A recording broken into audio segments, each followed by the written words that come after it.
तुम्हारे ही हाथों में ये सारी व्यवस्था। दयानाथ दयानीय ये मेरी अवस्था, तुम्हारे ही हाथों में ये सारी व्यवस्था।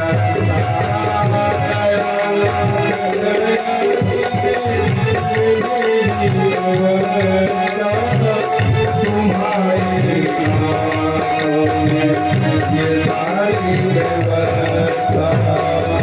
जो भी कहोगे तुम, जो भी कहोगे तुम, वही मैं करूँगा। जहाँ ले चलोगे वहीं मैं चलूँगा। जहाँ ले चलोगे वहीं मैं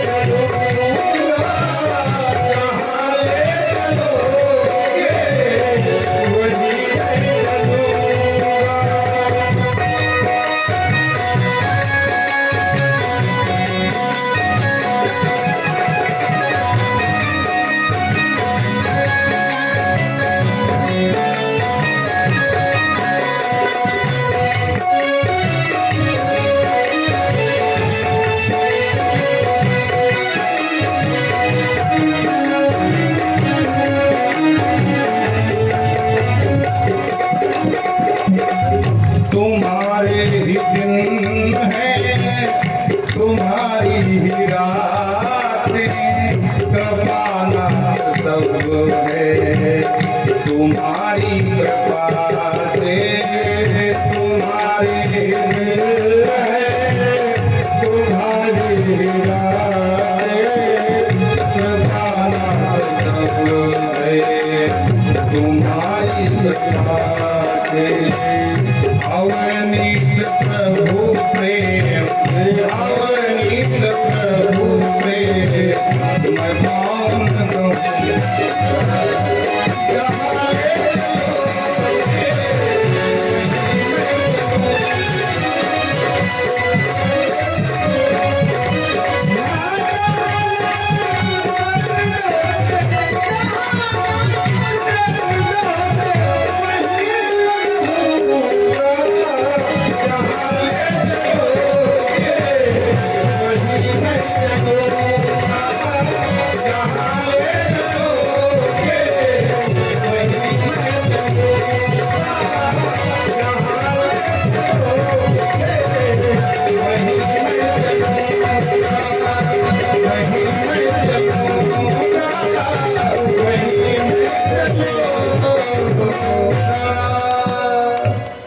बोल भक्तवत्सल भगवान की जय। बोलो राधे राधे।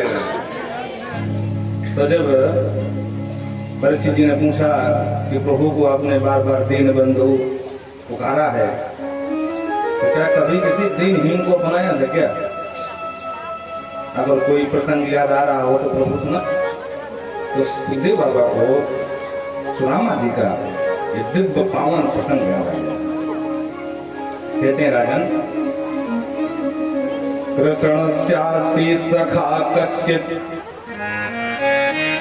ब्राह्मणो ब्रह्मवित्तम विरक्तेन्द्रियार्थेषु प्रसन्नात्मा जितेन्द्रियः।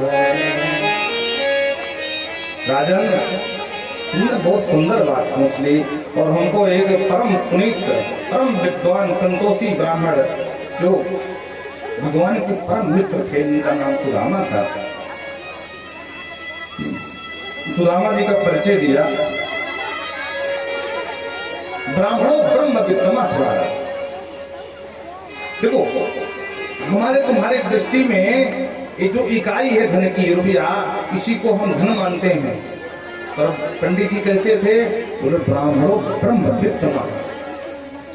जिनकी दृष्टि में भगवान का भजन ही धन हो, ऐसे पंडित जी थे महाराज। आज भी आप वृंदावन चले जाओ तो वहां एक से बुद्धे संत भी पूरे एक ही गीत गाते हैं, हमारो धन राधा श्री राधा श्री राधा। इसे मीरा जी ने कहा, पायो जी मैंने राम रतन धन पायो, राम रतन धन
जिनकी दृष्टि में ब्रह्म ही वित्त था, वित्त माने धन।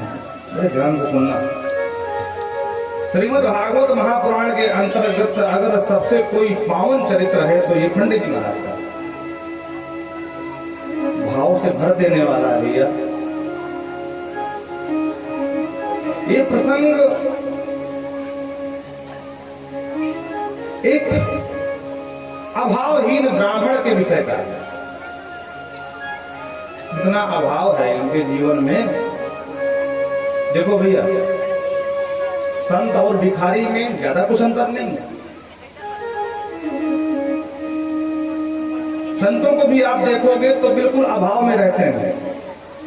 बहुत होगा तो एक कमंडल होगा, एक या दो सेट कपड़े होंगे, बाकी ना गाड़ी होगा ना बंगला होगा, न किसी प्रकार का बैंक बैलेंस होता है उनके पास। और यह तत्र सर्वत्र बेचारे भ्रमण करते रहते हैं। जहां भिक्षुरंती चरण क्या भिक्षा मांग करके पेट भरते हैं। भिखारी भी ऐसा ही होता है, उसके पास भी ज्यादा कुछ नहीं होता है, वो भी भीख मांग कर पेट भरता भैया। लेकिन दोनों में एक अंतर है, क्या? परिस्थिति दोनों की एक जैसी होती है, पर एक के जीवन में अभाव का कोई प्रभाव नहीं होता है, जिसे संत कहते हैं। उसके पास भी कुछ नहीं है और उसका उस अभाव का प्रभाव मानव मस्तिष्क में नहीं है।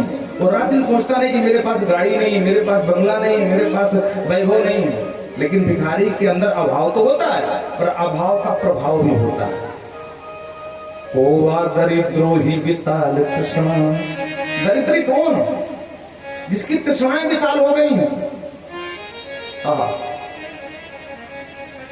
जिसके पास सब कुछ होते हुए भी रात दिन रो रहा है, महाराज मैं बहुत गरीब हूँ, महाराज मैं बहुत गरीब हूँ। हम कहते हैं दावे के साथ, सुदामा जी से जितना कोई गरीब नहीं होगा भैया आज के युग में। विरक्तेन्द्रियार्थेषु प्रसन्नात्मा जितेन्द्रियः। आजकल टेलीविजन के माध्यम से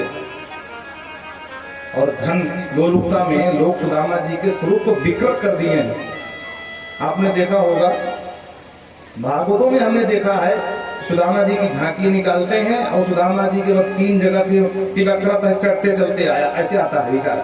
ठीक है, वो दिन तो थे, पर तिलक्रा नहीं थे, उपजे नहीं थे महाराज। और भागवतों में भक्ता लोग दिखवाते हैं कि 3 जगह से चल रहे हैं ऐसे ऐसे करके, ऐसा नहीं था। जितने सुंदर सुंदर सम्मान में विश्लेषण भागवत में इनके लिए लगाए गए हैं, किसी पात्र के लिए नहीं लगाए गए। विरक्त इंद्रियार्थेषु ऐसे ब्राह्मण थे जो सब अपने इंद्रियों से सर्वथा विरक्त थे। कभी मन में ग्लानि नहीं हुई कि आज बहुत दिन हो गया सब्जी नहीं खाया, काश सब्जी मेरे पास होती। सब्जी है तो नहीं है तो नमक रोटी खा लिया, लेकिन उस अभाव का दिमाग पर कोई प्रभाव नहीं है, इसीलिए विरक्त रहा।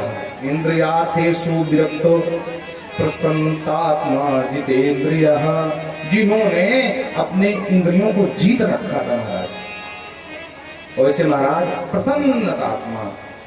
देखो हम तुम प्रसन्न आत्मा नहीं हो सकते। क्यों? आज बहू के बेटा हो गया तो बहुत प्रसन्न है, अब 2 दिन नहीं बीता दुखी हो गए। क्या हुआ? बोले बहू बीमार हो गई। लेकिन ऐसे महाराज है कि कितनी भी परिस्थिति खराब हो जाए पर उस परिस्थिति का कोई भी प्रभाव मनोमस्तिष्क में नहीं है, सदा सर्वदा प्रसन्न रहने वाले पंडित जी। स्थिति ये हो जाती कि किसी किसी दिन जल पी करके रहना पड़ता है महाराज, फिर भी मन में उसका कोई किंचित मात्र भी मन पर कोई प्रभाव नहीं पड़ रहा है। बोलो राधे राधे। अब आप सुनकर के ताजुब होगा, भगवान की बड़ी कृपा है कि हम परसों भोजन किए थे, गद्दी पर बैठ रहे हैं, झूठ नहीं बोल रहे हैं। परसों शाम को भोजन किए हैं, रात्रि में 8 या 9 के बीच में। कल भी नहीं किया, अब व्रत में है तो कैसे करेंगे। अब आप शाम को देखते हैं क्या होता है, संभव के निकल जाएंगे यहाँ से। बोलो राधे राधे। बोलो वृंदावन बिहारी लाल की। अब आप लोग विचार करो कि हम भोजन नहीं किए और उसका प्रभाव हमारे दिमाग में नहीं है, इसलिए हमको भूख लगी भी नहीं रही। थोड़ा बहुत सुबह 1-2 लड्डू और दूध पी लिया बस। कल भी आपको चकाचक कथा सुनाई और आज भी सुना रहे हैं। भगवान की बड़ी कृपा है। अगर हम 7 दिन ऐसे रहें तो हमें कोई फर्क नहीं पड़ेगा। वो अलग बात है कि बाद में बीमार हो जाए, एडमिट होना पड़े, लेकिन जब तक संकल्प लिए भागवत का तो हमें कुछ नहीं हो सकता। बोलो राधे राधे। हाँ, ये हो सकता है कि 7 दिन बाद हमको एडमिट करना पड़े बाद में, लेकिन जब तक हम संकल्प है तब तक कुछ नहीं होगा। ये हमें अपने आराध्य पर पूर्ण भरोसा है। बोलो राधे राधे। तो पंडित जी के पास है तो कुछ नहीं, पर कुछ न होने से कोई प्रभाव नहीं है। प्रेम से बोलो राधे राधे। कहते हैं पतिव्रता पतिग्राह, इनकी पंडितानी का नाम है देवी सुशीला। पंडित जी के मन में तो कोई क्षोभ नहीं है, पर कहते हैं ना कि माँ माँ होती है। छोटे छोटे 4 बच्चे हैं। बच्चे अगल बगल अपने मित्रों को देखते हैं कि आज इसने नए कपड़े लाए, कल वो ये सामान खा रहा था वस्तु, तो आकर माँ से कहते हैं माँ ये देख हमारे कपड़े फट गए हैं, माँ नए मंगा देना। तो ये देख करके सुशीला से नहीं रहा गया। एक दिन बैठ के फूट फूट रोने लगी, और जो भगवान ने देखा कि मेरी भाभी रो रही है तो एक सन्यासी का भेष बनाया। ननु ब्रह्मन भगवतः सखा साक्षात श्रीयः पति ही, साक्षात श्रीयः पति भगवान। सन्यासी का भेष बना करके और भाभी सुशीला के दरवाजे पर टेर लगाई, भिक्षाम देहि बातें भिक्षाम देहि। सुशीला ने जाना कोई भिक्षुक ब्राह्मण संत आया है भिक्षा के लिए, बाहर निकलो। बाहर आई, हाथ जोड़ करके बोलती हैं बाबा महात्मा जी मेरे यहाँ सूतक हो गया, हमें कुछ दे नहीं सकती हूँ। संत बने भगवान ने पूछा माँ आपके यहाँ सूतक है, क्या हुआ, बेटा की बेटी? बोले ना महाराज, न बेटा हुआ न बेटी हुई, तो फिर दरिद्रा सीध महानाचा वे पमाना भिकम। महाराज जी मेरे यहाँ न बेटा न बेटी, मेरे यहाँ दरिद्रा ने जन्म ले लिया, निर्धनता ने जन्म ले लिया है। स्थिति ये है कि खाने को एक दाना नहीं, आपको कहाँ से दे दूं महाराज, 2 दिन से बच्चे भूखे हैं, रोज ही कहना पड़ता बेटा आज एकादशी है, जल पी करके ठाकुर जी के चरणों का सो जाओ। भगवान ने जो सुना खाने को नहीं है, भगवान तो अंतर्यामी है, लेकिन बात बनाकर कहते हैं देवी विश्वास नहीं होता। क्यों? क्योंकि आपके जो पतिदेव हैं इनके बचपन के मित्र जो गुरुकुल संदीपन गुरुकुल में मित्रता थी, साक्षात द्वारिकाधीश तुम्हारे स्वामी जी के मित्र हैं। और जिनके मित्र इतने धनाढ्य हों, उनके घर में खाने को ला लेते, आप समझ में नहीं आती। धीरज धर्म मित्र अरुणारी, आपद काल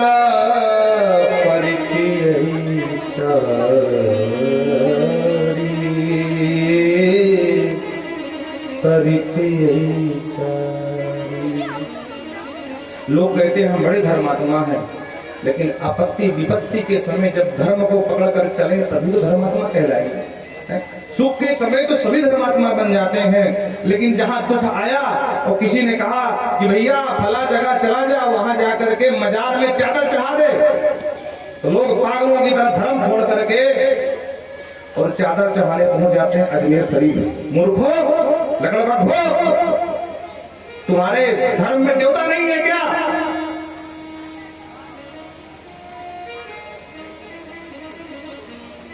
अपने इष्ट पर तुम्हें विश्वास नहीं है।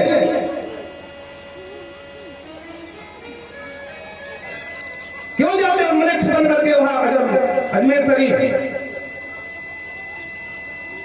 हमारे यहां देवताओं की कमी थोड़ी है।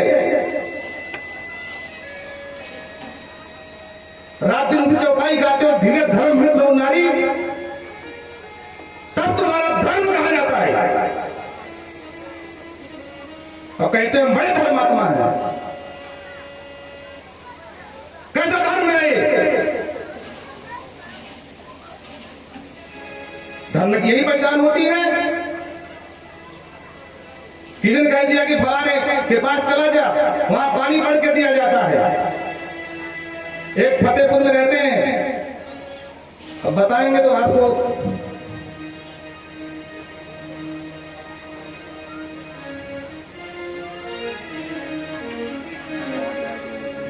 दरिद्रा सीध मानाचा, क्षमा करें, कभी कभी वो अंश आ जाता है, थोड़ा जो है। लोग कहते हैं ना कि बाणी, और सही बात है, उठी चौपाई करा दिल पाठ करते हैं, धीरे धर्म मित्र नारी। जो संकट आया तो कोई अजमेर शरीफ भाग रहा, कोई कहीं भाग रहा। हम कैसे धर्मात्मा है भाई? हमारे यहाँ के देवताओं की कमी है, विश्वास नहीं रहा। अरे एक बार शरण में जाकर देखो, तो जिसने भी ईमानदारी से सर झुकाया है उसे कभी निराश नहीं होगा।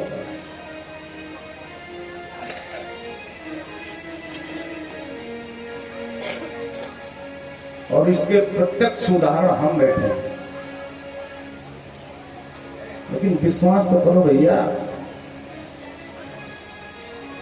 विश्वास नहीं है, विश्वासम फलदायकम। और याद रखना, जो धर्म को छोड़ करके इधर उधर भागते हैं ना, शास्त्र कहते हैं स्वधर्मे निधनम श्रेयः, अपने धर्म में रहते हुए मर जाना श्रेयस्कर है। लेकिन धर्म का त्याग करना भयावह, उसमें भय नहीं मिलेगा, कहीं सम्मान नहीं मिलेगा।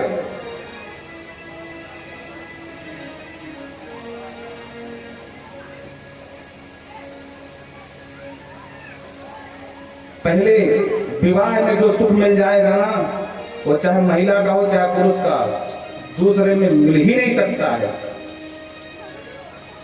इसलिए जन्म सनातन में लिए हो तो सनातन के बन के रहो। और एक बात और, अगर अपने पिता को पिता कहना कट्टरता है तो हम कट्टर हैं, और कट्टर नहीं बनोगे तो काट दिए जाओगे।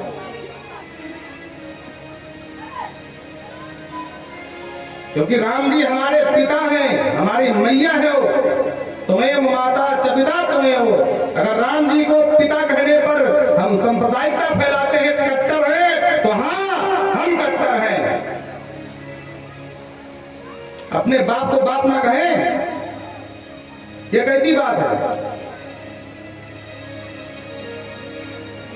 जो लोग कथा सुन रहे हो, शपथ खाओ, कितनी विपरीत समस्या आ जाएगी, लेकिन हम विधर्मियों के यहाँ नहीं जाएंगे।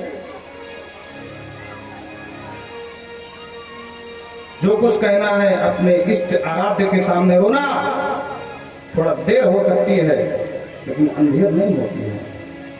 सुदामा जी के जीवन से सीखो। जीवन बिल्कुल अभाव में था। यहाँ तुम्हारे फतेहपुर में ईसाई लोग कुछ धन के लालच में धर्म परिवर्तन कराते हैं।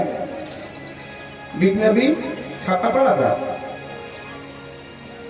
अगर सुदामा जी की जगह दूसरा कोई होता तो अब तक कब तक जाकर के धर्म बदल दिया होता। लेकिन धन्य है हमारे सुदामा जी महाराज, अभाव में जीवन रहा लेकिन धर्म नहीं परिवर्तन किए। हमेशा अपने इष्ट पर भरोसा रखे। हम तब भी बोले थे, खानपुर में भागवत चल रही थी जब श्रद्धाराम की लड़की के 35 टुकड़े किए गए थे, तब भी हमने कहा था कि सुधर जाओ, जाग जाओ, अपने अपने संतानों को संभाल लो, धन मत दो लेकिन संस्कार दो, नहीं स्थिति बहुत भयावह होने वाली है। इसलिए 2 वक्त की रोटी खा लेना, नमक रोटी खा लेना, और दूसरे के यहाँ मत जाना, नहीं सम्मान वहां भी नहीं मिलेगा। घर का कुत्ता, धोबी का कुत्ता घर का न घाट का। पंडित जी महाराज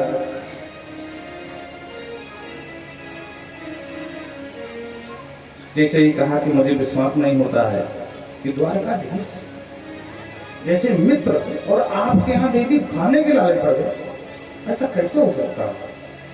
तो जो सुशीला ने सुना, क्योंकि भगवान के वैभव को जानती थी, उन्हें विश्वास नहीं हुआ। महाराज जी आप झूठ तो नहीं बोल रहे हैं, मजाक तो नहीं कर रहे हैं? अरे देवी मैं संत ठहरा, मैं तुमसे मजाक क्यों करूंगा?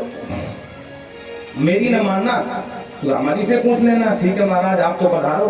और शाम को सुदामा जी आए, जल लेकर के गई, पैर धुलने का दिया और उसके बाद बैठ गए तो शरण दबाने लगी। तो चरण दबाते दबाते पूछा, महाराज प्राणनाथ मैं जानना चाहती हूँ कि आपके मित्र कौन कौन से हैं?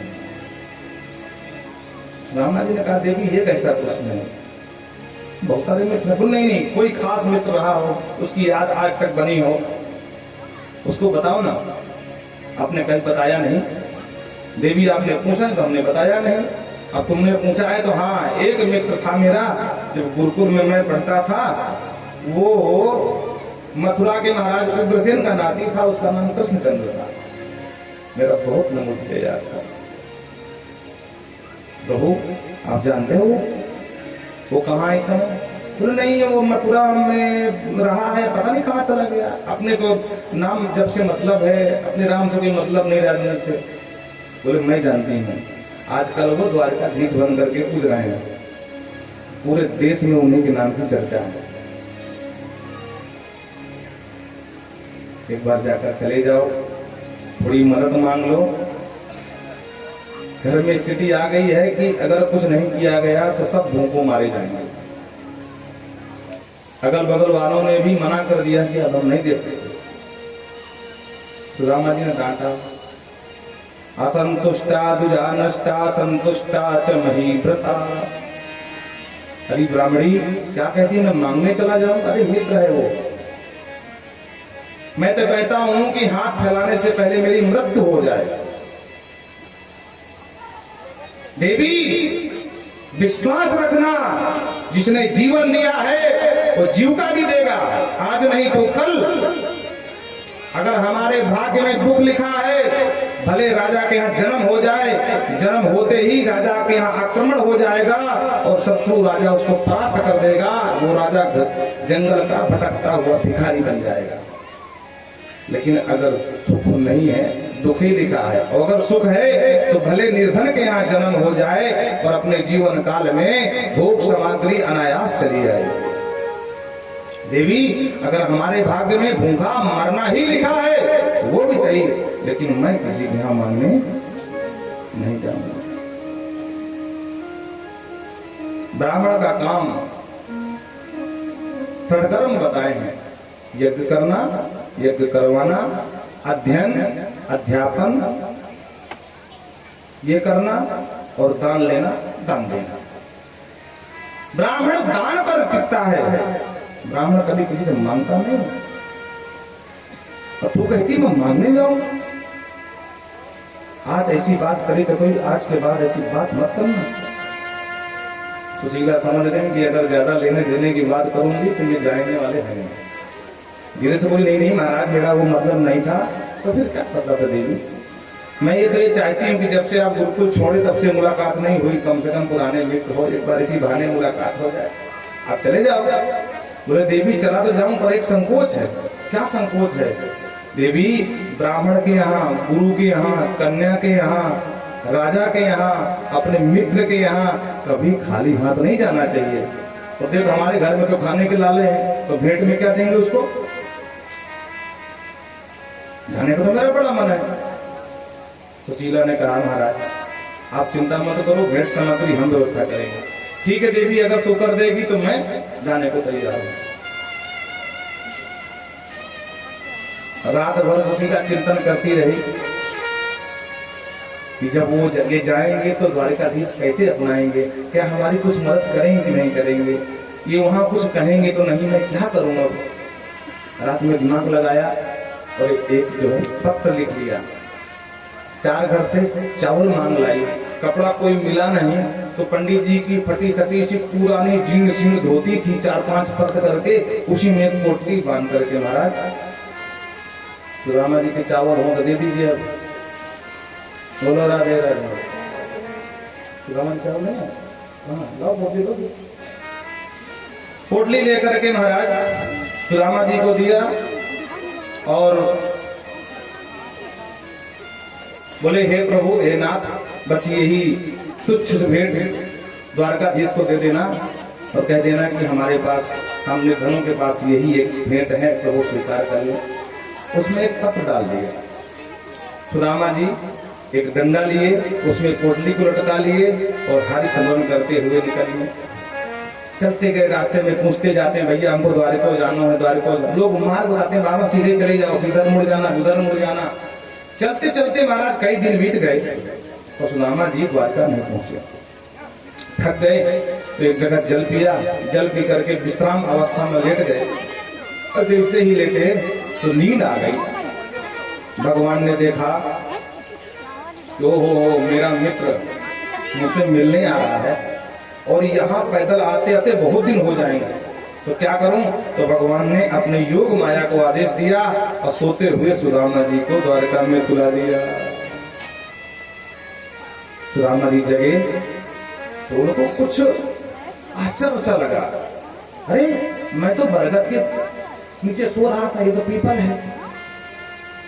अरे राम राम, सो गया लगता है, मेरे दिमाग ठीक से काम नहीं कर रहा है। रास्ते से एक पथिक आ रहा था, हाथ जोड़ के बोले भैया हमको द्वारिका जाना है, एक मार्ग बता दो। पथिक ने कहा महाराज ब्राह्मण देवता ये द्वारिका में ही आप खड़े हो। अरे राम राम, मुझे द्वारिका आ गए? बोले हाँ महाराज द्वारिका ही में हो।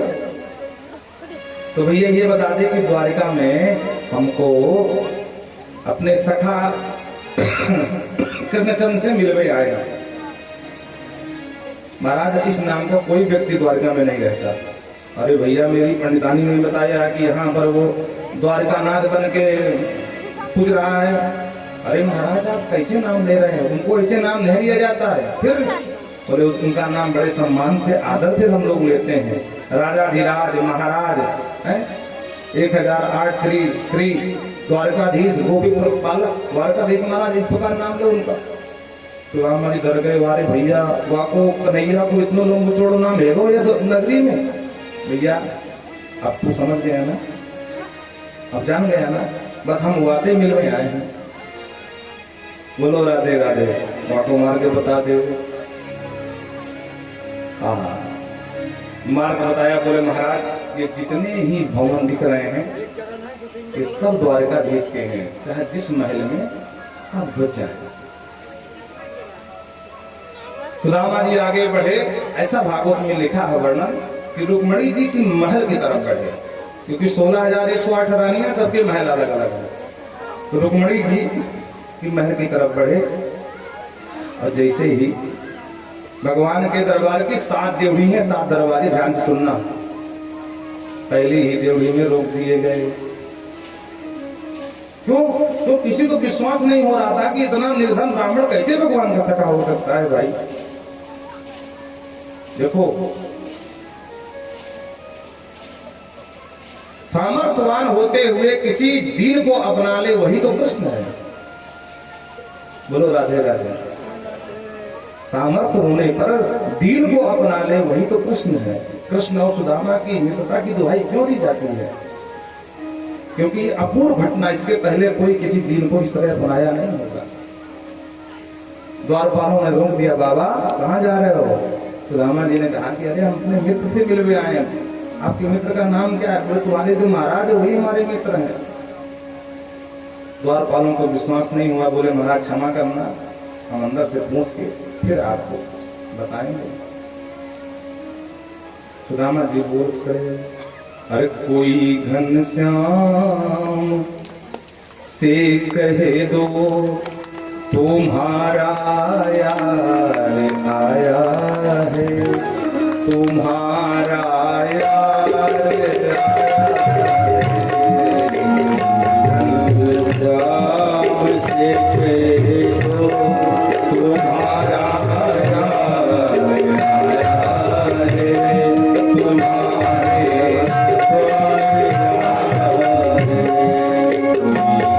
घनश्याम से कह दो तुम्हारा यार आया है, तुम्हारे द्वार आया है। घनश्याम से कह दो तुम्हारा यार आया है, तुम्हारे द्वार।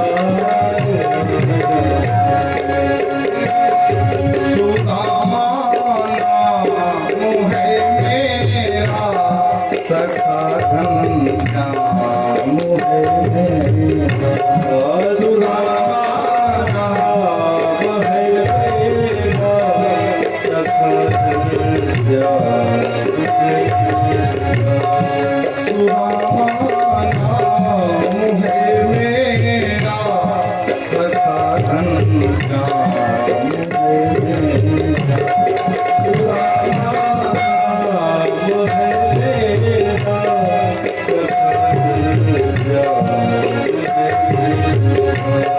न घबराओ कहो जाकर, दिया है द्वार पर भेजा। न घबराओ कहो जाकर, दिया है द्वार पर भेजा।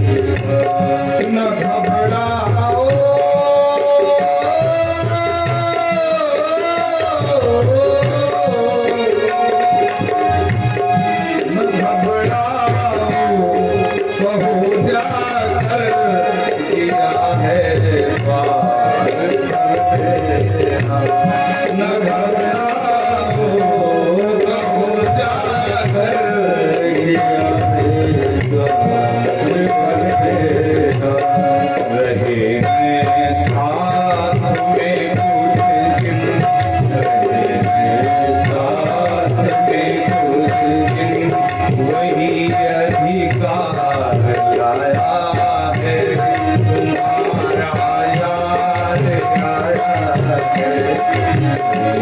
है।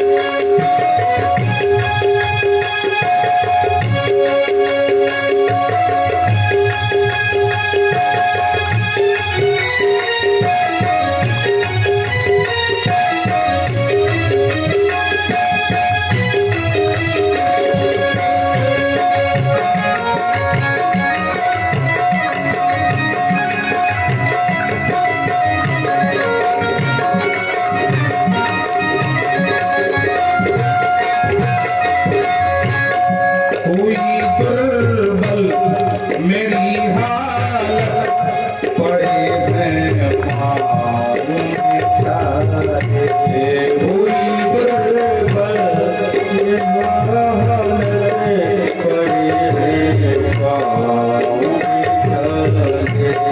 हुई दुर्बल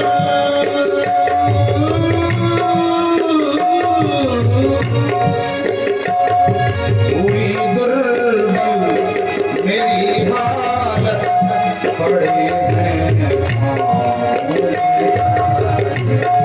हुई दुर्बल मेरी हालत पड़े हैं पाँव बिछाए। निहारो कौन आया है, निहारो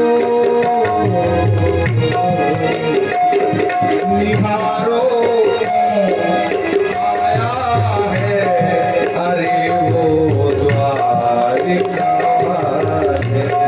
निहारो कौन आया है, अरे वो द्वारिका है। सहारा हाथ का भैया, सहारा हाथ का भैया, छोड़ संसार आया है, तुम्हारे दान आया है। श्याम से तुम्हारा आया है, तुम्हारा आया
शरण ले लो सिया सारी।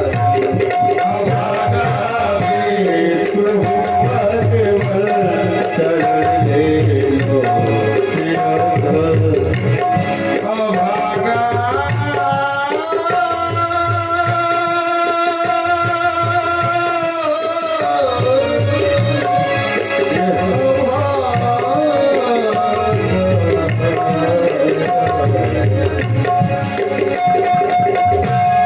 अभागा भगवन शरण ले लो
दही की तरह पागल हो गए।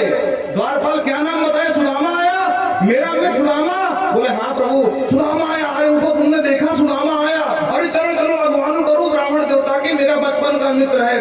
द्वारकाधीश सिंहासन से कूद गए, खड़ाऊ पहनना भूल गए, पीताम्बर कहीं गिरा, सभा भोचक्की देखती रह गई। भगवान धावन की, भगवान दौड़े, सात देवड़ी महाराज, और इधर महाराज सुदामा जी संकल्प विकल्प कर रहे हैं। भगवान जाने राजा बन गया है, मोको पहचाने न पहचाने, हम चले जाए, फालतू में बेइज्जती है जाए। भगवान दौड़ करके गए, जो छटनी देवड़ी पार किए और सम्मुख हो गए सुदामा जी। दौड़ कर भगवान गए, मित्र सुदामा, सुदामा, दौड़ करके भगवान ने आलिंगन कर लिया। वो सुदामा कृष्ण भगवान की जय। देखो आधे लोग तो जय नहीं बोले हैं, कहीं उल्टा पौंडर की तरह न बोलना पड़े। बोलो राधे राधे। इतना डर गए कि महाराज जय बोलना बंद कर दिया। भगवान ने पास में ले लिया, मित्र जकड़ लिया। कम से कम 3 मिनट तक दोनों मित्र अभिन्न होकर लिपटे रहे। सुदामा जी के आंख में आंसू आ गए। अरे राम राम, मेरी बुद्धि मारी गई थी। मैं क्या सोच रहा था कि वो राजा बन गया, मुझको पहचाने ना पहचाने। अरे भैया कुछ हो जाए लेकिन मेरा कन्हैया ऐसा ना है। मानना पड़ेगा कन्हैया, तू ना बदला भैया। अरे मैं ब्राह्मण धन हो गया भैया तेरा प्रेम पा करके। भगवान बोले सबरी बात बाहर करोगे, अंदर में चलो, चलो अंदर। और हाथ पकड़ करके भगवान और गलवैया डाल करके अंदर ले गए। भगवान ने कहा रुक्मणी बहुत बड़ी विभूति आई है, मेरे मित्र हैं, ब्राह्मण हैं, ब्राह्मण शराब सम्मानीय होता है, जाओ इनके लिए जल लेकर के हमको चरण धुलना है। रुक्मणी भौचक्की हो गई। हजारों दास दासियां हैं, किसी को आदेश दे देते, मुझे, मैं पट्ट रानी हूँ, बड़ी ज्येष्ठ रानी हूँ, मुझसे कह रहे हैं कि पानी लेके आओ। ऐसा क्या है इस अवधूत में? तुष्टो हम भूत द्विजा श्रेष्ठा सत्या संतो मनोबला। अरे इस ब्राह्मण ने से कौन सी तपस्या करी है जो मेरे पति कह रहे पानी तू लेके आ? रुक्मणी दौड़ी महाराज अंदर पानी लेने के लिए, लेकिन तब तक भगवान अपने पीताम्बर से धूल साफ कर रहे थे चरणों की। आहा, धूल साफ करते करते जो पादों को देखा, ताल को देखा पाद के, तो कांटे चुभे थे महाराज। रक्त चरण से रिस रहा था धीरे धीरे। भगवान आज रो पड़े। ऐसे बेहाल बेवाइन सो पग कंटक जाल लगे पुन जोई। हाय महादुख पायो सखा तुम आए इते न किते इनको। देख सुदामा की दीन दशा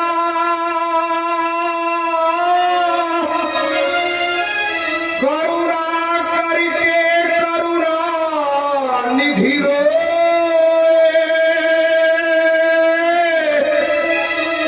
पानी परात को हाथ छो नहीं,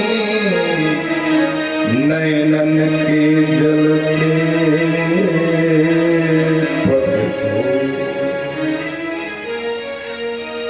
अपने मित्र के चरण देखकर आए ठाकुर जी फूट फूट करके रोने लगे। मित्र आज मानो ठाकुर जी के दोनों युगल नैनों से गंगा यमुना की धारा प्रभावित होकर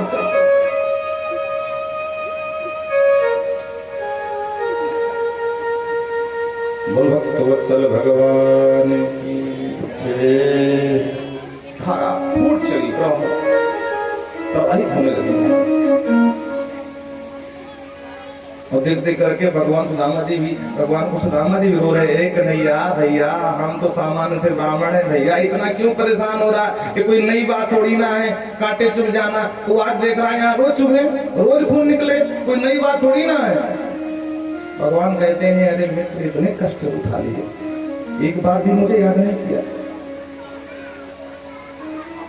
दुनिया की झोली भरने वाला तुम्हारा अभिन्न मित्र है, तो तुम कंदका के मार्ग में चलते हुए इतने कष्ट सहते रहे, एक बार तो मेरे पास एक बार आना चाहिए। लेकिन तुम बहुत बड़े स्वाभिमानी हो, देखो ब्राह्मण को स्वाभिमानी होना चाहिए।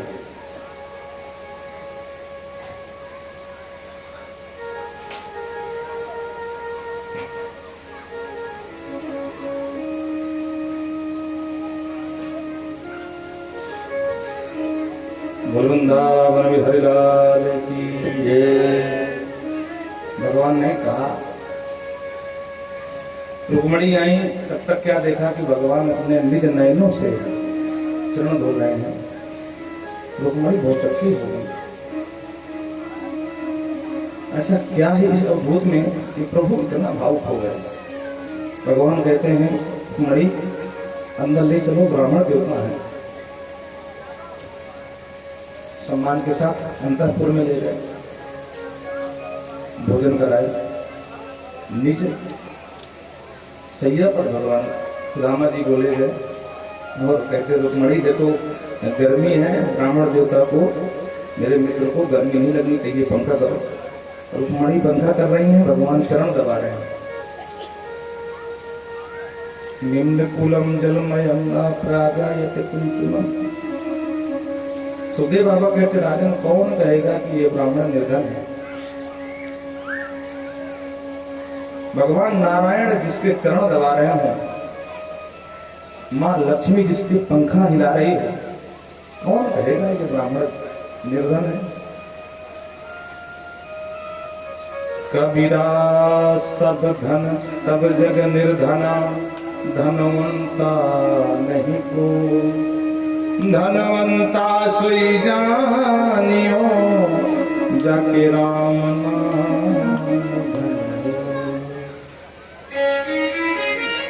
राम नाम की पूंजी भैया, भारतीय मुद्रा सिर्फ भारत में चलती है।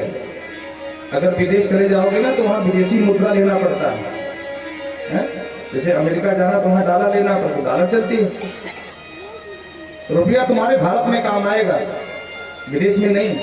उसी तरह ये रुपया यही काम आएगा, लेकिन जब हम भूर भुआ स्व मह जन सत्य पर्यंत लोग जाएंगे तो वहाँ ये मुद्रा नहीं है।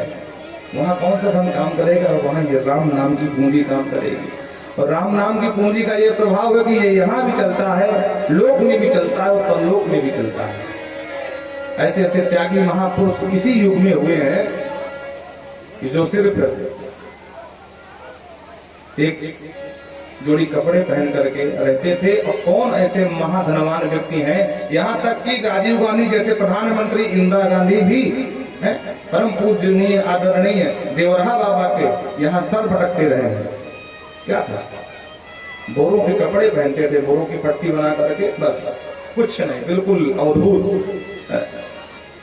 ये राम नाम के धन का प्रभाव था, ये बड़ा बड़ा धनाढ़ भी नतमस्तक हो जाता। बोलो राधे राधे।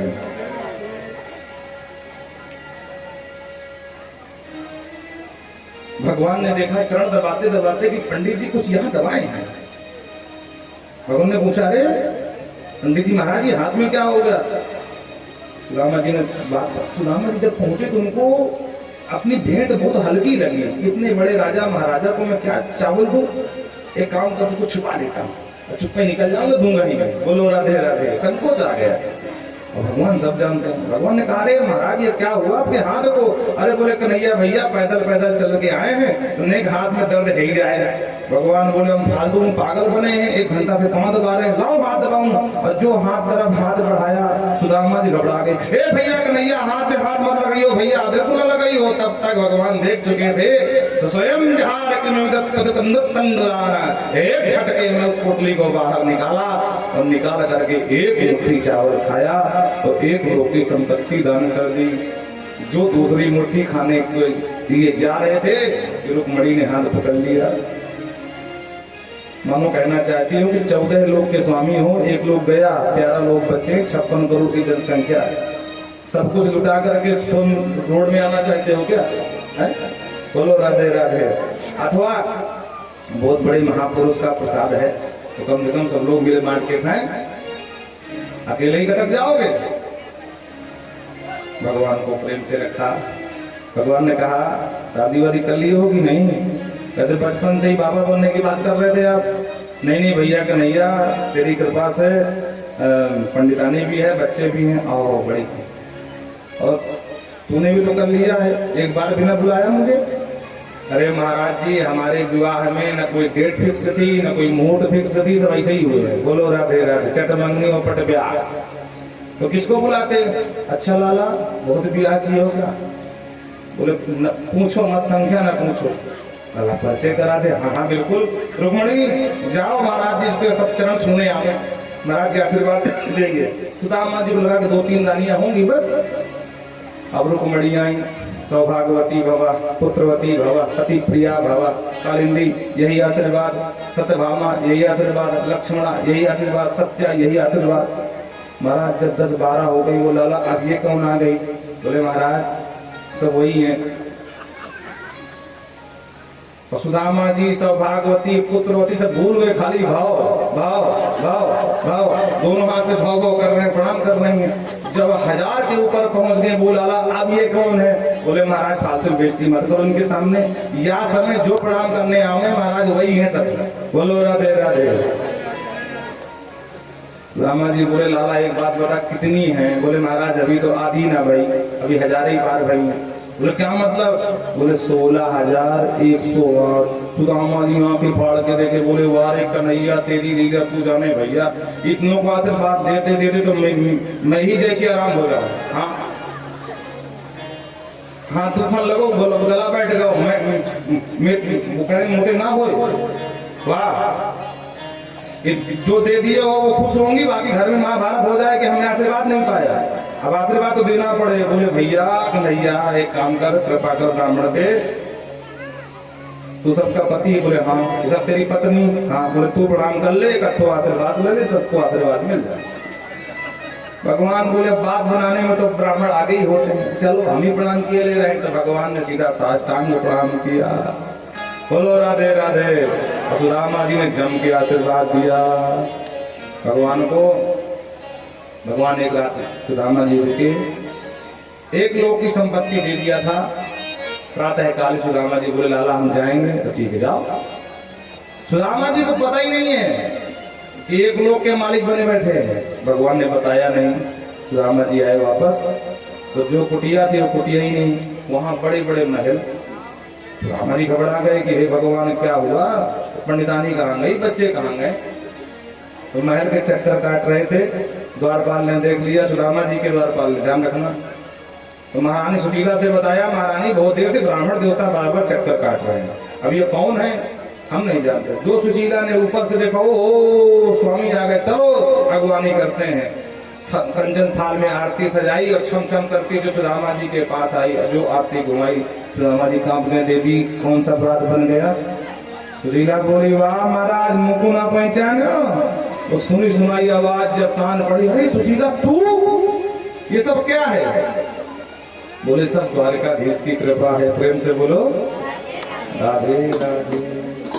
अरे आसरा इस जहां का मिले ना मिले, मुझे तेरा सहारा सदा चाहिए। आसरा इस जहां का मिले ना मिले, मुझे तेरा सहारा सदा चाहिए।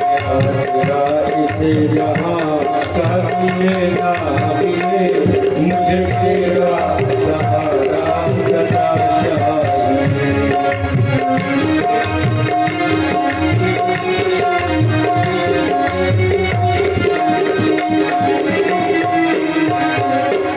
इस तरह से सुदामा जी का कृपा करी। और सुखदेव बाबा कहते हैं राजन, आगे कलयुग आया। कलयुग के पहले, भगवान के जाने से पहले सुदामा का श्राप लगा। सारे यदुवंशी प्रभात क्षेत्र को गए और वहां मदिरा पी करके आपस में लड़ पड़े, और लड़ते ही साथ महाराज चतुष्पंचावशेषता सुदामा जी का श्राप था। वो जनिष्यति वो मंदा मुसलम कुलनाशनम, तो मूसल हुआ, मूसल चूर्ण बना करके सागर में फेंका गया, जिससे ऐरका नाम की घास उत्पन्न हो गई। और उसी प्रभात क्षेत्र में ये लोग यज्ञ कर रहे थे, आपस में मदिरा पी करके लड़ बैठे, लड़ करके सब मर गए। भगवान ने दारुक से कहा दारुक यहाँ से जाओ द्वारिका में जाकर कहना कि आज के 7वें दिन द्वारिका डूब जाएगी, जिसको जहाँ जाना हो चला जाए। और महाराज दारुक चले गए। भगवान एक पीपल के वृक्ष के नीचे लेटे थे। एक बहेलिया आया और उसने भगवान को हिरण समझ करके बाण संधान कर दिया। जो बाण लगा दौड़ करके आया, हिरण की जगह भगवान को पाया, बहुत घबराया। भगवान ने समझाया कि भैया तू पूर्व जन्म का बाली है और मैं पूर्व जन्म का राम हूँ। तूने मुझसे कहा था कि मैं पैरी सो ग्रीव प्यारा, मैं पैरी सो ग्रीव प्यारा, और गुण का नाक मुहि मारा,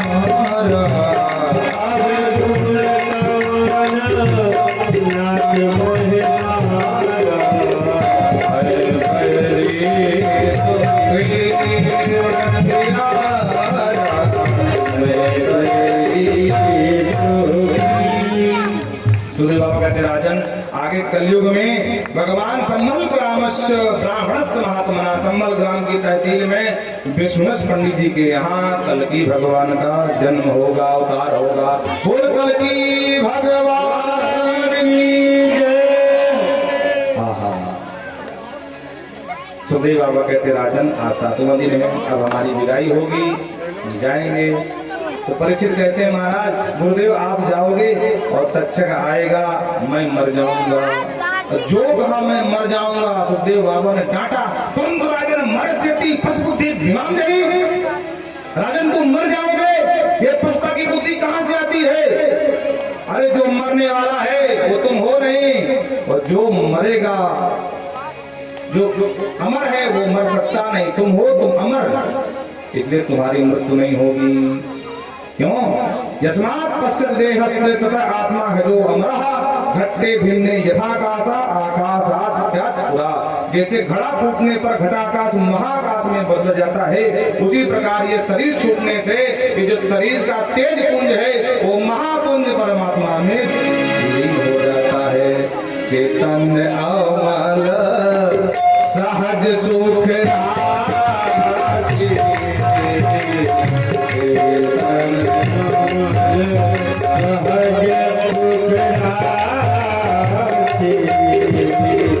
ईश्वर अंश जीव अविनाशी, ईश्वर अंश जीव अविनाशी, चैतन्य अमल सहज सुख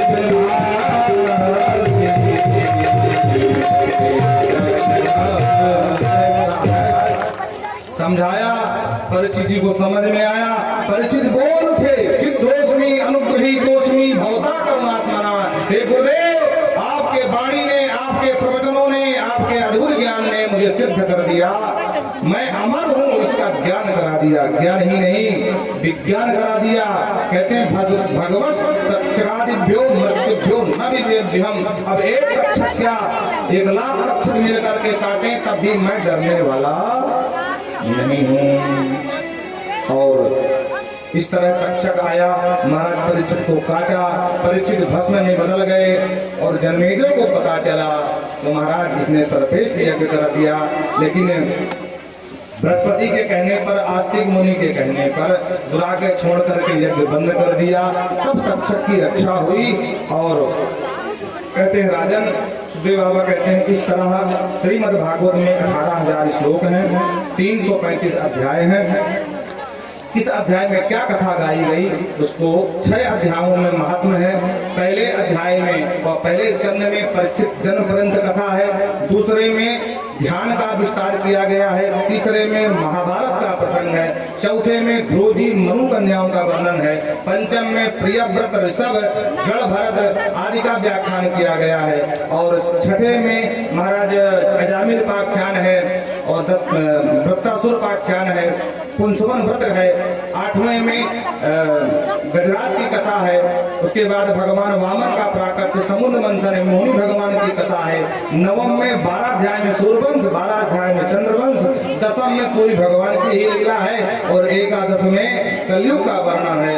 द्वादश में अंत में प्रणाम करते हैं। कहते हैं जैसे भगवानों में गंगा, भगवानों में सबसे श्रेष्ठ भगवान नारायण हैं, वैष्णव में सबसे श्रेष्ठ भगवान शंभु हैं, नदियों में सबसे श्रेष्ठ गंगा है, वैसे पुराणों में सबसे श्रेष्ठ कोई है तो श्रीमद्भागवत महापुराण है।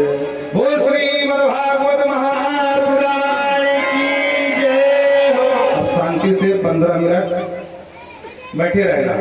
अब हम जो बोले उसको सुन लेना, क्योंकि अब वाणी को यहीं से विराम देने की ओर जा रहे हैं। सबसे पहले हम यजमान परिवार को